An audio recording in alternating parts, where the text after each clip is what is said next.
أعوذ بالله من الشيطان. بسم اللہ الرحمن. السلام علیکم خواتین حضرات. گزشتہ نشست میں میں نے کسی صاحب کے سوال کے جواب میں یہ وعدہ کیا تھا کہ سورہ الحدید پہ بات ہم کریں گے. ترجمہ قرآن پاک کی کسی بھی سورہ کا الحمدللہ بکثرت اویلیبل ہے. فتح محمد جالندری صاحب کا ترجمہ پڑھ لیں. مولانا اشرف علی تھانوی صاحب نے قرآن پاک کا ترجمہ لکھا. جناب مولانا عثمانی صاحب نے بڑا اچھا ترجمہ کیا ہے. تو وہ تو اویلیبل ہے. جو چیز اویلیبل نہیں ہے وہ عام طور پر کسی مترجم نے یہ مینشن نہیں کیا کہ کوئی سورہ کس صورتحال میں نازل ہوئی، اس کے نزول کی بیک گراؤنڈ کیا تھی. اور قرآن پاک کو سمجھنے میں دو طریقے استعمال کیے جا سکتے ہیں. ایک تو سیدھا سیدھا طریقہ ہے کہ اس کا ترجمہ، اور تاکہ اس کے احکامات ہمیں سمجھ میں آ جائیں اور احکامات کو ہم اپنی ذات پر لاگو کر سکیں، ان کی تعمیل کر سکیں. یہ تو بڑا سادہ اور سامنے کا طریقہ ہے کہ ہم با ترجمہ قرآن پاک لے لیں، تفسیر لے لیں، اور جہاں پر ہمارا علم ساتھ نہ دے اور ہمیں وہ احکامات سمجھ میں نہ آئیں تو ہم مختلف امامین کی لکھی ہوئی تفاسیر اور مختلف فقیہ حضرات کی لکھی ہوئی فقہ کو اگر ترجمے کے ساتھ مل کے ہم پڑھ لیں تو وہ احکامات بڑے کلیئر ہو جاتے ہیں. لیکن اگر قرآن پاک کو سمجھنا مقصود ہو تو پھر ہر سورہ جو نازل کی گئی اس کا موقع اور اس کی بیک گراؤنڈ وہ اگر ہمارے علم میں ہے تو ہمارے لیے بہت آسان ہو جاتا ہے قرآن پاک کو سمجھنا، اور پھر اس کا ترجمہ بھی زیادہ آسانی سے سمجھ میں آنے لگتا ہے، اس کے احکامات آسانی سے سمجھ میں آنے لگتے ہیں. سورہ الحدید مدنی ہے. یہ اس میں تمام علماء کرام کا اتفاق ہے. اس بات پر بہت سی صورتیں ہیں جن میں اتفاق نہیں ہو سکا. کچھ میں خاصا اختلاف پایا جاتا ہے کہ مدنی ہے یا مکی سورہ ہے. کچھ میں علماء کی اکثریت اس پر متفق ہے، لیکن ایک قلیل تعداد علماء کی وہ ہے جو اس سے متفق نہیں ہوتی. لیکن یہ سورہ ایسی ہے جس پر تمام علماء کا اتفاق ہے کہ یہ مدنی صورت ہے، مدینہ منورہ میں یہ نازل ہوئی تھی. اس کی 29 آیات ہیں، 29 آیات. اس میں 540 سینٹنس استعمال کیے گئے ہیں اور اس کے 4 رکوع ہیں. یہ اصل میں جو نازل ہوئی اس کی بیک گراؤنڈ یہ تھی کہ جنگ بدر میں تو اہل قریش کو بڑی واضح شکست ہو گئی تھی. پہلے اہل قریش کا خیال یہ تھا کہ مٹھی بھر مسلمان ہیں، ان کی مالی حالت بہت خراب ہے، مادی وسائل سے یہ تحید امن ہے. اس کے برعکس ہم مادی لحاظ سے مضبوط ہیں، مالی لحاظ سے خاصے طاقتور ہیں، تو ہم جب چاہیں گے ان کو مٹا ڈالیں گے. لیکن جب معرکہ بدر پیش آیا تو اس کے نتائج نے اہل قریش کو ہلا دیا، اور اس کے بعد پھر اہل قریش نے یہ فیصلہ کیا کہ ہم ایک مربوط پلاننگ کے تحت مسلمانوں کو جڑ سے ختم کر دیں گے. اور اسی لیے وہ جنگ احد میں پہلے سے کہیں زیادہ تیاری کے ساتھ آئے تھے، اور ابو سفیان اس وقت ان کے سپہ سالار تھے. جنگ احد میں غزوہ بدر سے کہیں تیزی کے ساتھ اہل قریش کو شکست ہو گئی تھی. یہ اور بات ہے کہ وہ شکست ہونے کے بعد مسلمانوں سے کوتاہی ہو گئی اور آپ نے تاریخ پڑھی کہ درے کو خالی کر دیا انہوں نے. تو جناب خالد بن ولید جو اس وقت اہل قریش کے ساتھ تھے اور ان کی جنگی بصیرت بے پناہ تھی اس وقت بھی، انہوں نے اس کا فائدہ اٹھایا اور اہل قریش کے ایک بڑے دستے کو لے کے اس درے سے مسلمانوں کے عقب پر آ کے مسلمانوں پہ حملہ کر دیا اور مسلمان اس وقت مال غنیمت سمیٹنے میں مصروف تھے. تو مسلمان جو تھے they were caught in surprise، جس کی وجہ سے پھر خاصی افراتفری بھی پھیلی مسلمانوں میں. لیکن وہ شکست پھر بھی مسلمانوں کو اس طرح کی نہیں ہو سکی جس طرح اہل قریش نے پلان کیا تھا. نتیجہ یہ ہوا کہ پہلے صرف اہل قریش مسلمانوں کے دشمن تھے، تو اہل قریش نے اس ایک مربوط پروگرام کے تحت ارد گرد کے جو جزیرہ نما عرب میں دوسرے قبائل بستے تھے ان تمام قبائل کو اپنے ساتھ ملایا کہ مسلمانوں کے معاذ اللہ فتنے کو اگر ہم اسی سٹیج پر ختم کر دیں تو ٹھیک ہے، ورنہ یہ ہمیں مٹا ڈالیں گے. تو نتیجہ یہ ہوا کہ اہل قریش کے ساتھ جتنے اور کافر قبیلے تھے اور حتیٰ کہ یہودی بھی ان کے ساتھ مل گئے، اور یہ سلسلہ صلح حدیبیہ تک جاری رہا.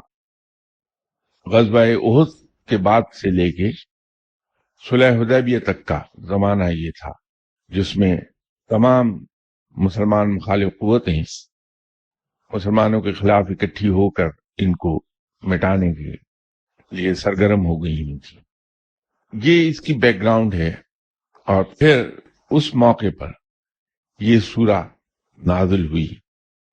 اس کو الحدید اس لیے کہا گیا کہ اس میں آیت نمبر 25 میں حدید کا لفظ استعمال ہوا ہے، اسی لفظ سے اسے منسوب کر دیا گیا اور اس کا نام سورہ الحدید ہو گیا. اس میں جنرلی جو رب تعالی نے مسلمانوں کو اپنی حمد و ثنا کے بعد مسلمانوں کو مخاطب کر کے رب تعالی نے تلقین اس بات کی ہے.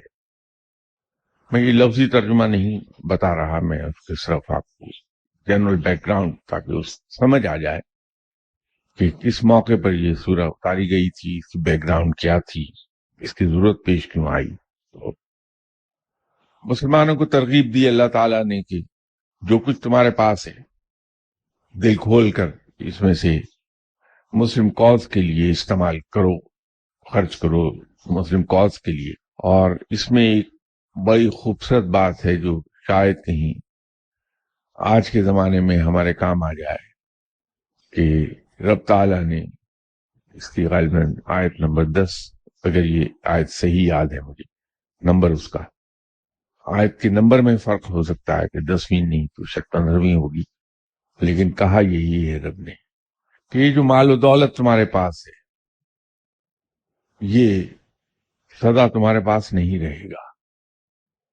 گزرے ہوئے کل میں کسی اور کے پاس تھا، آج یہ تمہارے پاس ہے، آنے والے کل میں شاید کسی اور کے پاس ہوگا. لیکن اس کا اجر جو ہے جو اللہ کی راہ میں خرچ کرو گے وہ کئی گنا کر کے لوٹا دیا جائے گا، اس کا کئی گنا اجر بڑھا کے دے دیا جائے گا. اور یہ شاید میرے علم کی حد تک واحد موقع ہے جہاں رب تعالیٰ نے یہ کہا کہ آج جو حالات ہیں ان میں جو اللہ کی راہ میں تم خرچ کرو گے تو اس کا اجر بے پناہ ہے تمہارے لیے. جو مسلمانوں کی آج حالت ہے یہ وقتی ہے، مسلمان طاقت پکڑ جائیں گے، کل یہ صورتحال نہیں رہے گی. کل جب تم اللہ کے دیے ہوئے مال میں سے مسلم کاز کے لیے خرچ کرو گے تو اس کا اجر اتنا نہیں ہوگا جتنا آج ہے. یہ بات شاید میرے علم کی حد تک، میں بار بار ریپیٹ کر رہا ہوں، میرے علم کی حد تک شاید یہ واحد موقع ہے جس پر رب تعالیٰ نے یہ کمپیریزن ڈرا کر دیا کہ اللہ کے دیے ہوئے مال میں سے آج خرچ کرنے کا جو اجر ہے وہ جو حالات آج ہیں وہ کل نہیں رہیں گے مسلمانوں کے. یہ ایک طرح کی نوید بھی تھی مسلمانوں کو کہ جو صورتحال آج ہے وہ کل نہیں رہے گی، مسلمان طاقت پکڑ جائیں گے.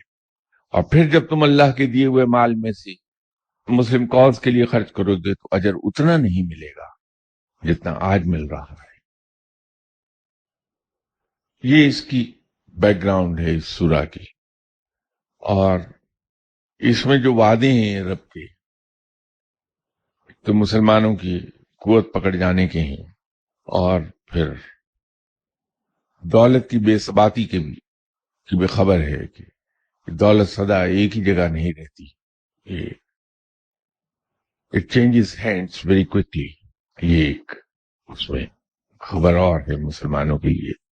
اور پھر ایک سبق اس میں ہمارے لیے یہ ہے کہ اس بات کا اجر بہت ہے جہاں ہم برموقع خرچ کرتے ہیں. جب ضرورت ہے مسلم کاز کو، اس وقت اگر ہم اللہ کے دیے ہوئے مال میں سے بڑے کھلے دل سے مسلم کاز کو پروموٹ کرنے کے لیے خرچ کر دیتے ہیں تو اس کا اجر بہت ہے، اور وقت گزر جانے کے بعد خرچ کیے ہوئے کا وہ اجر نہیں ہے. ہم اس زمانے میں جب یہ سورہ اتری ہے اگر اس کو ذرا سا آج پہ منتخب کر کے دیکھیں تو اس میں ایک بڑی مماثلت پائی جاتی ہے. میں نے یہاں کسی موقع پر پہلے بھی عرض کیا تھا کہ اسلام میں قومیت کا کوئی تصور نہیں ہے، امہ کا تصور ہے. کہ اسلام کے مطابق مسلمان جسد واحد ہیں، جو امہ ہے، یا قومیت نہیں ہے اسلام میں، یہ خود ہم لوگوں نے اس کے اندر اضافہ کیا ہوا ہے. تو اگر مسلمانوں کو آپ امہ کے طور پر لے لیں، مسلم امہ، تو آج صورتحال ایگزیکٹلی وہی بنتی ہے کہ ہمارے پاس قوت نہیں ہے. ہمارے یہاں اسٹریٹجک پلاننگ بھی نہیں ہے. ویژن اگر موجود ہے تو اس ویژن کو ہم استعمال نہیں کرتے ہیں. ہم اپنی ناک سے آگے دیکھ ہی نہیں پا رہے. کچھ روپیہ پیسہ پینی پاکٹس میں جمع ہے اور بہت ہے، لیکن ہم میں حضرت عثمان غنی رضی اللہ تعالیٰ کوئی نہیں ہے اس وقت، حضرت سلیمان فارسی کوئی نہیں ہے ہم میں. اور آج یہ وقت ہے کہ وہ پاکٹس جہاں پیسے کی کنسنٹریشن ہے، دولت کی کنسنٹریشن ہے مسلمانوں میں، اگر اس دولت کا صرف 25% ان ممالک پر خرچ کر دیا جائے جو ٹیکنالوجیکلی آگے ہیں لیکن مالی لحاظ سے کمزور ہیں، اور ان ممالک کو مالی لحاظ سے سپورٹ کر کے ملیٹریلی اسٹرانگ کر دیا جائے، اور وہ ممالک جن پہ خرچ کیا جائے گا اور جو ٹیکنالوجیکلی ایڈوانسڈ ہیں وہ اگر فائٹنگ آرم بن جائے مسلم امہ کا تو صورتحال بدل جائے گی، ایک بہت بڑی تبدیلی واقع ہو جائے گی. یہ صورتیں جن کو ہم پڑھتے ہیں، ترجمے سے بھی پڑھتے ہیں، اس کی تفسیر بھی پڑھتے ہیں، ان کی بیک گراؤنڈ اگر کہیں ہمیں اویلیبل ہو جائے تو وہ پڑھنے میں مل جائے. اس کو ہم واہ واہ تک اور سبحان اللہ جزاک اللہ تک محدود نہ کر دیں. ان کو جب ہم سمجھنے لگتے ہیں تو اپنی ذات پر اگر ہم اپلائی کر لیں، یہ میں اپنے لیے کہہ رہا ہوں، تو اس کے نتائج بڑے مختلف ہو جائیں گے آج کی نسبت. یہیں کسی نشست میں نے ایک عرض کیا تھا کہ معلومات اور علم میں صرف ایک فرق ہے. جو معلومات ہم ایکوائر کرتے ہیں، جو چیز ہم سیکھتے ہیں، اگر اس کو ہم اپنی ذات پر اپلائی کرتے ہیں اور وہ ہمارے رویوں کو وہ چیز بدل دیتی ہے، وہ معلومات اگر ہمارے اوپر اپلائی ہو کر ہمارے رویوں کو بدل دے تو وہ علم ہے. اور اگر وہ ہمارے رویوں کو بدل نہ سکے تو وہ صرف معلومات ہے. تو معلومات تک محدود نہیں رہنی چاہیے یہ چیزیں. ہم ان معلومات کو علم میں کنورٹ کر دیں اپنی ذات پر اپلائی کر کے، اور اس ایپلیکیشن آف نالج کے نتیجے میں جو ہمارے بیہیویئرز چینج ہوں گے، ایٹیٹیوڈز ٹورڈز لائف چینج ہوں گے، وہ بہتر نتیجہ دیں گے۔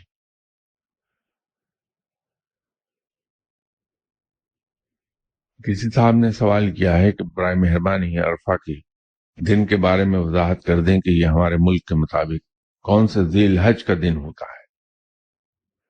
اصل میں لفظ عرفہ عربی کا لفظ ہے، اس کے معنی ہے پہچاننا، پہچان لیا، گرامر کی روح سے اس کو جس طرح آپ دیکھیں۔ اس پر کئی روایات ہیں کہ حضرت ابراہیم علیہ السلام حضرت بی بی ہاجرہ اور حضرت اسماعیل علیہ السلام کو چھوڑ کر حکم الہی کے تحت چلے گئے تھے۔ بعد میں بی بی صاحبہ اس جگہ سے شفٹ کر گئیں مختلف فیکٹرز کے تحت، تو حضرت ابراہیم علیہ السلام بی بی صاحبہ کو اور حضرت اسماعیل علیہ السلام کو تلاش کرتے پھرے، حتیٰ کہ میدان عرفات میں ان کی ملاقات ہو گئی، اور وہاں حضرت ابراہیم علیہ السلام نے اتنا عرصہ گزر جانے کے باوجود حضرت اسماعیل علیہ السلام کو پہچان لیا تھا، اور اس میدان کا نام عرفات بھی اسی نسبت سے پڑ گیا کہ وہ جگہ جہاں پہچانا گیا۔ ہم اسی سنت کے اتباع میں ہم میدان عرفات میں جاتے ہیں، اور یہ عرفہ کا دن بھی اسی نسبت سے کہلاتا ہے۔ وہ دن جو ہم میدان عرفات میں صرف کریں گے وہ عرفہ کا دن کہلاتا ہے، اور اس پر اتفاق ہے کہ یہ 9 اور 10 ذی الحج کی درمیانی شام، چونکہ اسلام میں تبدیل ہو جاتا وقت، مغرب کے وقت تاریخ تبدیل ہو جاتی ہے، لیکن روحانیت میں کہا یہ جاتا ہے کہ عصر اور مغرب کے درمیان دن تبدیل ہو جاتا ہے، تو 9 کا دن عرفہ کا دن کہلاتا ہے، اور عبادت کی رات 9 اور 10 کی درمیانی رات ہے۔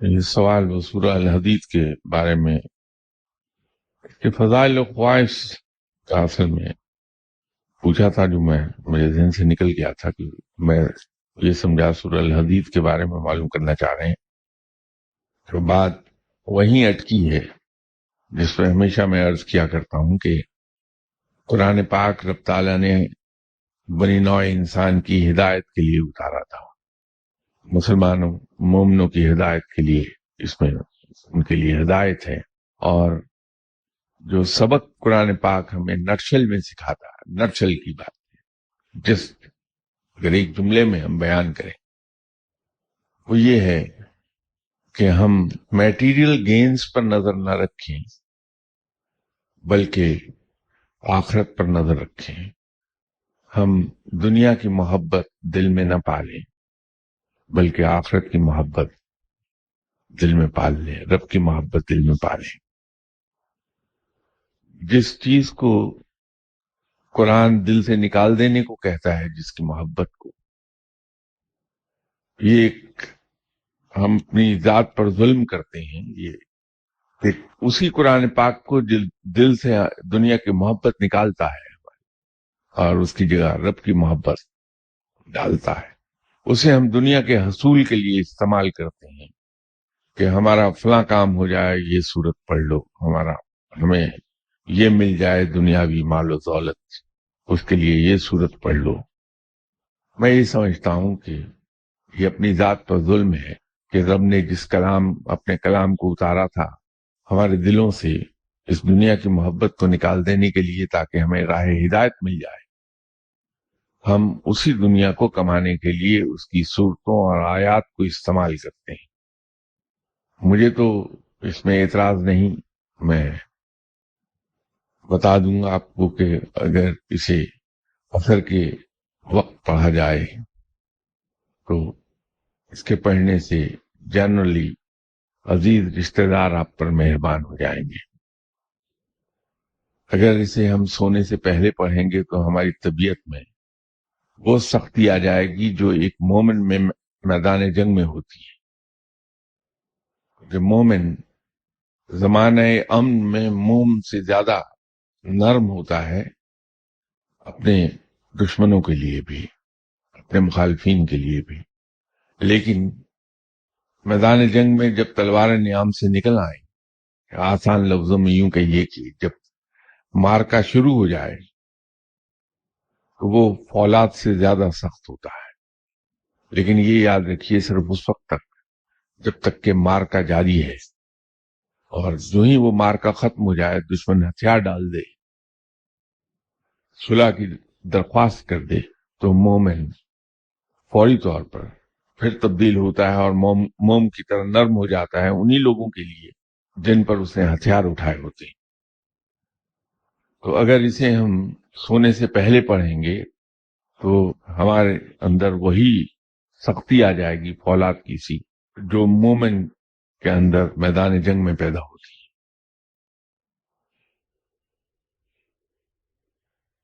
ایک غیر ملک سے کسی صاحب نے سوال پوچھا ہوا ہے کہ could you please describe the فضائل of سورہ Muzammil. Am I correct in thinking that the surah always remain in one's memory even if it is not recited for a long time? میں انشاءاللہ تعالی نیکسٹ سنڈے سورہ مزمل پہ بات کروں گا. یہ عجیب اتفاق ہے کہ ایک دن بیٹھے ہوئے میرے دل میں یہ خیال آیا تھا کہ میں سورہ مزمل کے بارے میں عرض کروں کچھ، اور انشاءاللہ تعالی نیکسٹ سنڈے اس پہ بات کریں گے. لیکن یہ جو ایک کنسپٹ ہے اس کے بارے میں مجھے علم نہیں ہے کہ اگر ہم اسے نہ بھی پڑھیں سورہ کو تو یہ یاد رہتی ہے. یہ میرے علم میں نہیں، ورنہ میں ضرور عرض کر دیتا. اور یہ کسی نے سوال سورہ حشر کی آخری 3 آیات کے بارے میں کیا ہے. Could you please throw light on the significance of the last 3 verses of surah? Is it permissible to recite them very often after every prayer? What will be the impact on the reciter? ضرور پڑھیے، مبارک ہیں یہ تینوں آیات. اگر اس کو regularly کوئی بھی شخص پڑھتا ہے تو اس کے دل میں رقت پیدا ہوتی ہے، رقیق ہوتا ہے اس کا دل. اور وہ لوگ جن کا دل رقیق ہو وہ صاحب محبت ہوتے ہیں، ان میں محبت کا زور ہوتا ہے، اور ان میں آپ صلی اللہ علیہ وسلم سے محبت کا جذبہ زیادہ پیدا ہوگا. تو شاید وہ دھوکہ اس بات پر کھا رہے ہیں کہ اس کے ترجمے پر، ان تینوں آیات کے ترجمے کی وجہ سے جو ان کے انفلوئنسز ہیں آیات کے، الفاظ کے، حروف کے، اس کا تعلق اس کے ترجمے سے نہیں ہے. میں نے شاید یہاں کسی وقت عرض کیا تھا کہ ایک آیت کا انفلوئنس، بلکہ یوں کہیے ایک سورہ کا انفلوئنس اس پہ ڈیپینڈ کرتا ہے کہ اس کی آیات کی فارمیشن کیا ہے. بلکہ زیادہ آسانی سے یوں آپ سے سمجھ آ جائے گا کہ حرف سے شروع ہوتی ہے بات. ہر حرف کا اپنا ایک اثر ہے، اپنا ایک وزن ہے، اور قرآن کے ہر حرف کے ماتحت فرشتے ہیں. اگر ہم ان حروف کو جمع کر لیں تو لفظ بن جائے گا. تو اس لفظ کا انفلوئنس اور اس کا ویٹ، اس پر اس کا دار و مدار ہے کہ اس میں کون سے حروف استعمال کیے گئے ہیں. اور اسی طرح ایک آیت کا انفلوئنس اور اس کا ویٹیج، اس کا انحصار اس پر ہے کہ اس کے اندر کون کون سے الفاظ استعمال ہوئے ہیں. پھر ایک سورہ کے انفلوئنس اور اس کے ویٹیج کا انحصار اس پر ہے کہ وہ کن آیات پر مبنی ہے. اسی سے انفلوئنسز ڈیولپ ہوتے ہیں، ویسے ہی وہ اثر دکھائے گی. ایک زمانے میں جہاں میں نے اس کو دوہرا کے میں اپنی شامت کو آواز دوں گا کہ بے پناہ میل شروع ہو جائے گی کہ اس کی وقت اور تعداد بتائیے کیسے پڑھا جائے گا. یہ میں نے یہ عرض کیا تھا کہ الف لام میم. اب یہ 3 حروف ہیں جو ایک ہی جگہ اکٹھے استعمال ہو گئے ہیں. اگر الف لام میم کو پڑھا جائے تو انسان ولایت کے تیسرے درجے پر فائز ہو جاتا ہے. بجائے اس کے کہ آپ سب حضرات مجھے خطوط اور میل بھیجنا شروع کر دیں کہ اس کو بتاؤ، تو میں یہ عرض کر دوں کہ اگر میں یہ کہہ دوں کہ فزکس پڑھنے سے انسان سائنٹسٹ بن جاتا ہے یا کیمسٹری پڑھنے سے انسان سائنٹسٹ بن جاتا ہے، تو اس کا مطلب یہ نہیں ہے کہ جو بچہ ابھی بگنر ہے، کلاس 5 میں وہ پڑھ رہا ہے، وہ اگر ایم ایس سی کی کیمسٹری یا فزکس کی کتاب پڑھے گا تو وہ سائنٹسٹ بن جائے گا. اس کا الٹا نقصان ہوگا کہ وہ فرسٹریٹ ہو جائے گا، اس کی سمجھ میں آئے گی نہیں بات کہ یہ کتاب کہہ کیا رہی ہے. یا اگر ایک ہائی رائزنگ ٹاور ہم کنسٹرکٹ کرتے ہیں اور ہم یہ کہتے ہیں کہ یہ 30 اسٹوری ٹاور ہے اور ٹالسٹ بلڈنگ ہے اس شہر کی، تو ہم کبھی بھی 30th اسٹوری اس کی بلڈ نہیں کر پائیں گے اگر فضا میں اس کی کنسٹرکشن ہم نے شروع کر دی. یہ ضروری ہے کہ 30 storey high rising tower build کرنے کے لیے ہم بنیادوں کی کھدائی شروع کریں. اور آپ حضرات سب نے مکان بنائے ہوں گے، بلڈنگز بنوائی ہوں گی اپنے استعمال کے لیے. انسان کا میکسیمم وقت، ایفرٹ، میٹیریل اور پیسہ فاؤنڈیشنز میں ہی سنک ہوتا ہے. جب ایک بار کوئی بلڈنگ پلنتھ لیول تک آ جائے، اس کی فاؤنڈیشن سے اٹھائے وہ اور پلنتھ لیول پر آ گئی، تو بلڈنگ بڑی تیزی سے کھڑی ہونی شروع ہو جاتی ہے. پھر اسی طرح عبادات کے سلسلے میں یا ذکر اذکار اورات کے سلسلے میں، وظائف کے سلسلے میں، اگر انسان کی روح کی فاؤنڈیشنز بلڈ نہیں ہوئی ہیں تو ذکر اذکار اور وظائف وہ اثر نہیں دکھا پائیں گے جن کی توقع ہم کرتے ہیں.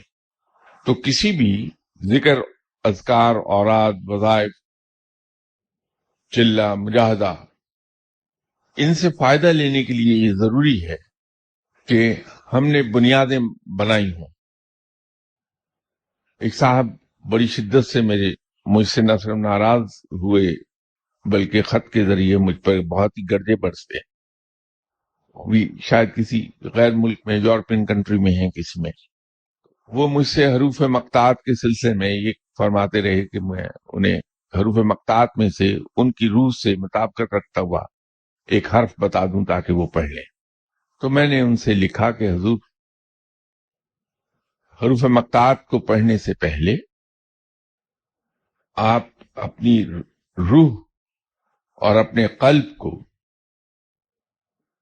اس کی بالیدگی کے ایک مقام تک لے جائیے اور پھر حروف مقطعات کا ورد کیجئے تو آپ کو ڈیزائرڈ رزلٹ مل جائیں گے. تو وہ دوبارہ خط آ گیا کہ اس کی وضاحت کر دیں، میرے سمجھ میں نہیں آئی. تو میں نے ان کو لکھا کہ اس کی پہلے بنیاد بنانی پڑے گی آپ کو، اپنی روح کی، اپنے قلب کی، اپنے نفس کو مارنے کی.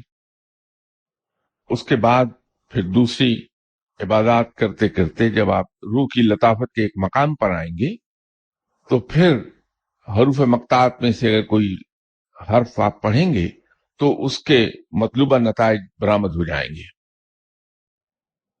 تو ان کا اگلا خط بہت مزے کا تھا کہ آپ مجھے ان کو منکیریوں میں ڈالنے کے بجائے سیدھا کہہ دیجئے کہ آپ کے پاس صرف فرشتے علم کے لیے آ سکتے ہیں، کوئی انسان نہیں آ سکتا. تو اس کے نتیجے مجھے 4 پیجز لیٹر ایک لکھنا پڑا انہیں کہ کس طرح سے میں کیا کہتا ہوں، ایک فاؤنڈیشن کیسے بلڈ اپ ہوگی. تو پھر خط آ گیا کہ اگر مجھے یہ سب کچھ یہ کرنا ہے تو مجھے آپ سے پوچھنے کی ضرورت کیا ہے. تو حقیقت یہی ہے کہ پہلے بنیادیں ہمیں بلڈ کرنا پڑیں گی اپنی، اور بنیاد کی ابتدا جیسے میں نے کہا کہ کھدائی کرنی پڑتی ہے کسی بھی بلڈنگ کی بنیاد رکھنے کے لیے.